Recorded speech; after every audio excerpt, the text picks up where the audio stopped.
আসসালামু আলাইকুম। নবম দশম শ্রেণীর উচ্চতর গণিতের ধারা অসীম ধারা সম্পর্কে কাজ পৃষ্ঠা 140-এর এখানে এ এবং আর এর মান দেওয়া আছে, অর্থাৎ প্রথম পদ এবং সাধারণ অনুপাত দেওয়া আছে। ধারাটি নির্ণয় করার জন্য আমরা এ আর প্লাস এ আর স্কোয়ার প্লাস এ আর কিউব প্লাস ডট এভাবে আমি আরও নিতে পারবো। এখন এখানে যদি আমি প্রথম পদ এর মান বসিয়ে দিই এবং আর এর মান বসিয়ে দিই, তাহলে একটা আমি ধারা পাব।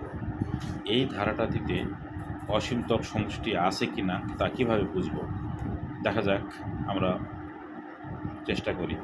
ধারাটির প্রথম পদ এ সমান 2 এবং সাধারণ অনুপাত আর সমান 1/2। এই 1/2 এর মান যেহেতু 1 থেকে ছোট, সেহেতু ধারাটির অসীমতক সমষ্টি থাকবে। তাহলে আমাদের যদি সাধারণ অনুপাতের মান 1 থেকে ছোট হয়, তাহলে ধারাটির অসীমতক সমষ্টি থাকে। সেক্ষেত্রে অসীমতক সমষ্টি হবে a/1 - r। মান বসিয়ে দিলে আমরা একটা উত্তর পেয়ে যাব, সেটা হলো 2 × 4 4। এই 4 হলো ধারাটির অসীমতক সমষ্টি। ধন্যবাদ সবাইকে।